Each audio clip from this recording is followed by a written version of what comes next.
Should we jump into a segment? Did we open it? Did we open with a bit? I feel like every time someone asks, should we jump into a segment, we say yes. And, like, what if the answer is no? Should we think of a... Okay. Well, then it was a great 7 minutes. I'll talk to you guys later. Should we think of a different way to move to a segment then instead of asking? Because it's just polite to ask. Yeah, normally we ask. We should, but it's not. But you're not really asking someone. It's more like, okay, we should probably jump into a segment. If anything, it's rude because you actually have full intention of jumping into a segment. Yeah. So really, it's a question with no actual choice. I'll be more rude about it. Thank you. Let's jump into a fucking segment, you jerk-offs. Ugh, fine. If we have to. That's the most filtered I've ever heard Dan, I think, in my entire life. It's like, okay, Mom.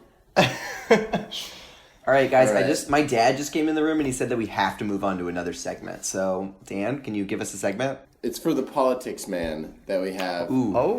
So, I know I personally am a plebeian in terms of being most things. Yeah. Well, especially politics and staying informed. So, I'm pretty sure Charlie is similar to me as much as he knows about every video game release that's happened in the past month.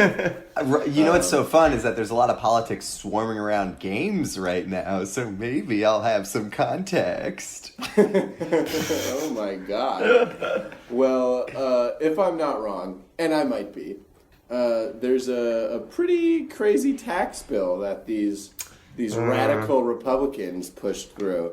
And I just don't know a lot about it, so I was hoping the politics man here could kind of explain. Yeah. And while you're at it, can you like tell us how to, like, maybe if you have time, like tell me how to sign up for TurboTax and do my taxes? Because I hear those are due. Sure. Well, it's funny you should mention that because I actually, for the first time, did my taxes and signed up for TurboTax. And it is incredibly easy. TurboTax is not paying me to say this. This is just how I feel. They're going to pay us to publish it, though. Like, of course you're not going to get paid. You're the guest. Like, but Dan and I will.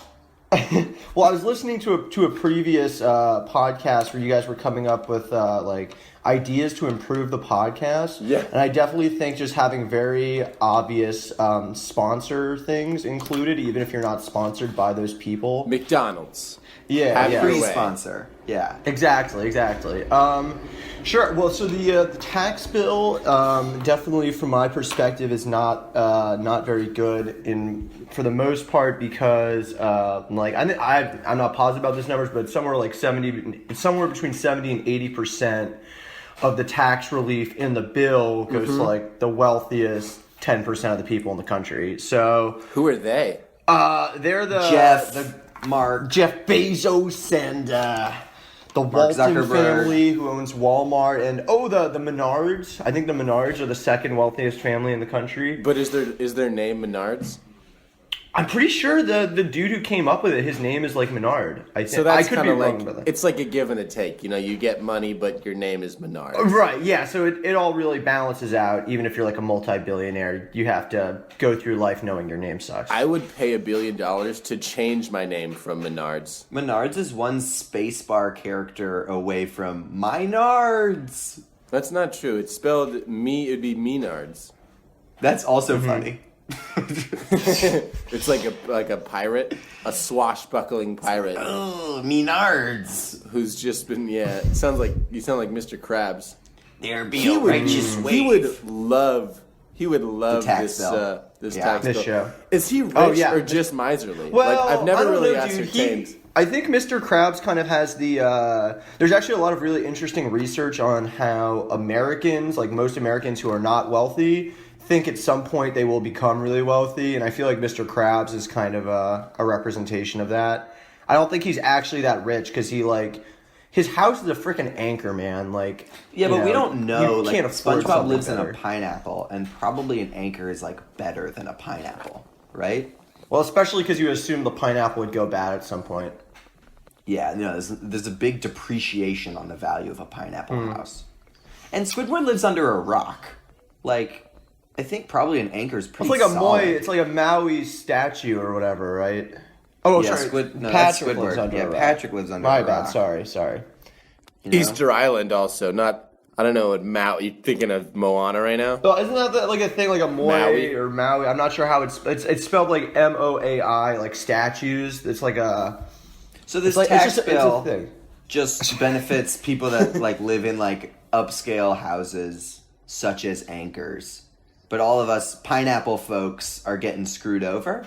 Are our taxes going up? Pineapple so folks? sort of. So there's some people whose taxes will go up, notably if you live in a state. Oh shit, I live in a state. But if you live in a place where you have a high like city or state tax, they basically capped the. So there's this thing called the state and local tax deduction, which basically says if you live in an expensive state or city like New York or California or Illinois.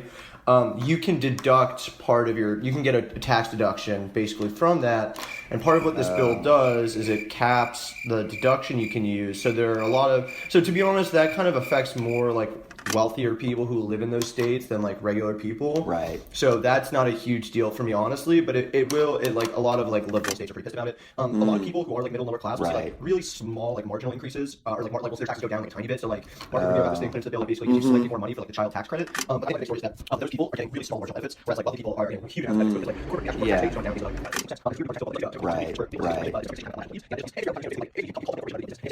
Will now get through the law.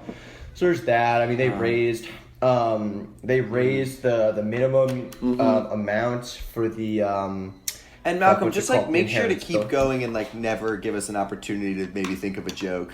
Sorry. I'm a nerd and I ramble about this shit. Yeah, go ahead. Does Plankton have old money? Because I feel like he's never seen making any money. That's such a good question. Ooh. Thank you, Dan, for bringing us back on track. Yeah, I feel like he must have like his parents were rich, you know? Well, definitely to put it in the perspective of politics, I think considering his restaurant is like an old, like hollowed out metal bucket, he definitely represents the fact of sort of the past success of those old manufacturing towns that have since become kind of hollowed out and but seem he's to also be the just most technologically advanced of the. It's like him and Sandy maybe are the two best scientific minds. Definitely him. And he's got like an AI in the back of that restaurant. Right, yeah. Mind control powers in the movie. I'm just like curious, like the mind control is pretty hype. I'm curious if he also represents like Mark Zuckerberg or Demi Lovato. Not her. That was not the name I meant to say. Lovato? I meant to say Steve Jobs, but Demi Lovato came out. I mean, that works too. You think Plankton represents Demi Lovato? No, I think Plankton might represent Steve Jobs, but I don't know. Demi Lovato's on my mind. She's really great. Yeah. She had like a thing come out on YouTube Red, some like documentary or something. About Demi? I'm pretty sure. For real? Can YouTube Red stop serving me ads as if it's a thing? Like, YouTube Red, no one's going to buy you. I'm not going to sign up for your free trial. Yeah, like, stop it. Well, I would be more willing to buy the whole Plankton as Steve Jobs if he ever had any actual business success. But it seems for all his technological advancement, he can't figure out how to get a single customer. Yeah, he's more of a Donald Trump, if you will, coasting off his family success. Also, like, pretty short.